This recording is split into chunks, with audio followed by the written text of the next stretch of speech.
Charles, hope you're doing well. Hope everyone's doing well.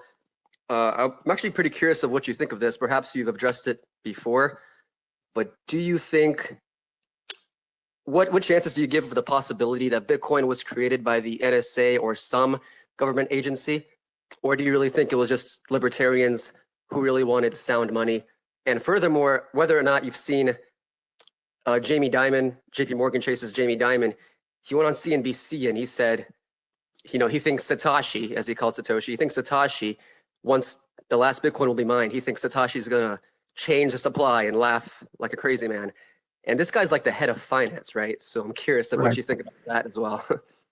Well, I think Satoshi is Adam back, based upon all available evidence. And I think it was just a natural extension of the kinds of things that cypherpunk movement had been working on for 20 years, since like David Chaum's DigiCash and Wei Dai did his own money back in the 90s. And then you had Nick Szabo with Bcash. And then you had, Hal Finney and the rest of the gang. So it doesn't require the NSA or anything. And frankly, if it was written by the NSA, it would be a radically different design.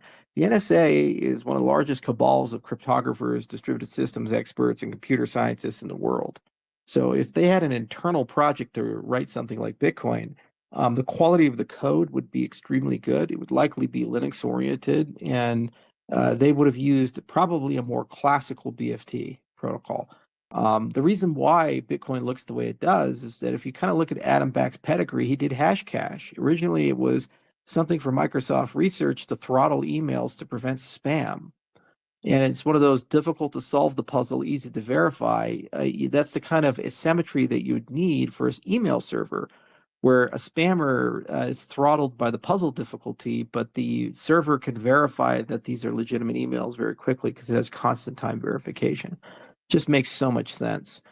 So to build a consensus protocol around that concept is something very new, because at the time everything was like practical BFT, and there the quorum ahead of time, and everything is very rigid. This concept of a dynamic quorum where people would leave and join, and you can't ahead of time know the size. Those protocols just really don't work, and so it doesn't look like an artifact of an elite group of computer scientists or engineers, but rather somebody experimenting with something very new, which is quite common in the open source world. Look at Bram Cohen, for example, with the distributed hash tables in BitTorrent. One guy, and he's just like, oh yeah, let's just connect a little something here, or Linus Torvalds with the Linux kernel.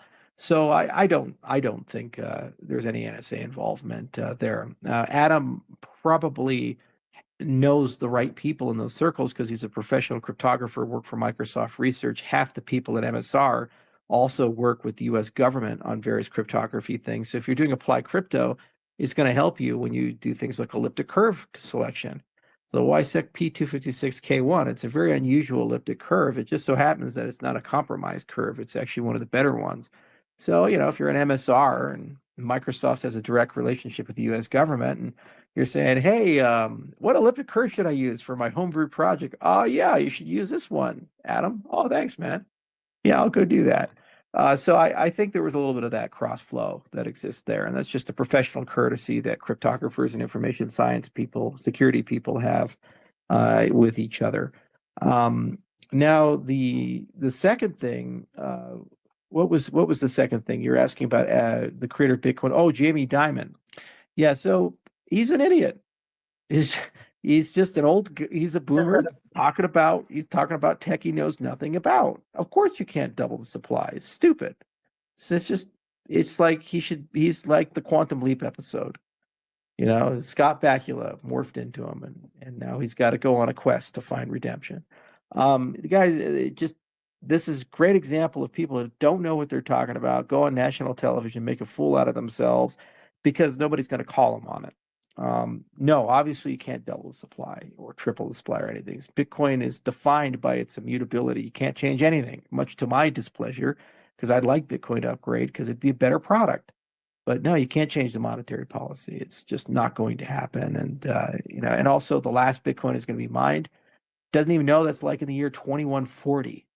So what? Satoshi's an immortal? Is he like Dracula? He's going to get out of his fucking coffin and go and click a button on his laptop with his secret governance key that none of us know about. All right, Jamie. Cool story, bro. Don't drink and drive.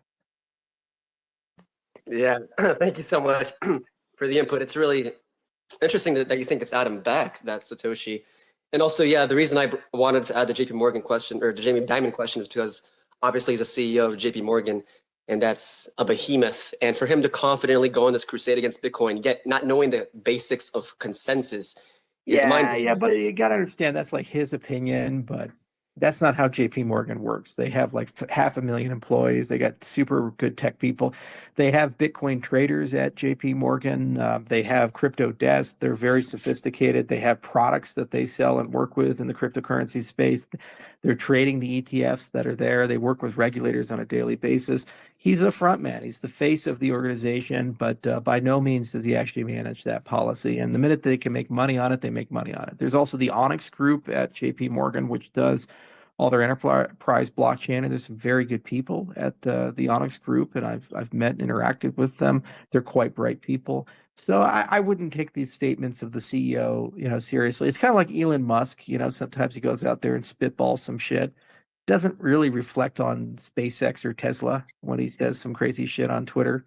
These are companies of professionals, and there's layers and layers and layers of very skilled and very smart people. With respect to Adam Back, I mean, he's the Occam's razor of the candidates because he's the right age, he's got the right background, and there are certain technical quirks that are in the history of Bitcoin that would really point to a guy like Adam. For example, it was designed on Windows and compiled using Visual Studio. Adam worked for Microsoft. He wasn't a Linux hacker guy. The code was very academic, the Bitcoin 1.0 code, and it was kind of written by somebody who was clearly not a professional programmer, but also at the same time not a dummy. So that's what you would expect from a computer scientist, not a professional engineer. The use of Bitcoin script using stack-based assembly looks a lot like a language called Forth. It's a very unusual language, but it actually was used as a pedagogical language in English academia in the 1980s, which was Back's generation when he was getting his PhD in computer science. So, you start checking the boxes and also asking yourself, where was Adam Back in 2008, 2009? It's always like file not found. And then suddenly only reemerges in 2010 after Satoshi leaves. So it feels about right. Also, in all the leaked Satoshi emails, there's no correspondence with Adam, but there's a correspondence with all the other cypherpunks. So he's in like the right place, the right time. Also, he's the one who invented proof of work, and he has the right, the right skill sets that you would expect to see from an inventor of Bitcoin. And the language is also very similar. The double spacing with the pyramid, but the only way you'd really know for sure is you'd have to use code stylometry and take a look at this with the stylometric analysis of the original Bitcoin code base and compare it with all of the open source repos on Bitbucket from that time. And I think you probably could find some matching, but almost certainly you're not going to find a stylometric matching to Hal and his work, especially given that Hal struggled to get the first Bitcoin node to work for a little while. No blocks were made for the first 6 days because you needed 2 miners to actually make blocks, and Hal had trouble actually getting his thing working for that period of time. That's why you see a gap between January 3rd and January 9th inside, and I think it was block 170 or something that the first transactions occurred. So, little stuff like that. And, these are curious artifacts. And also, what is Adam doing? He's the CEO of Blockstream, which is like the heir apparent to Satoshi, and they're like the core developers of their system. So it's like, I don't know, man. If I was Dracula, I'd run a blood bank, right? It's like, what would you do? It's like there's certain businesses you'd be in if you were Satoshi.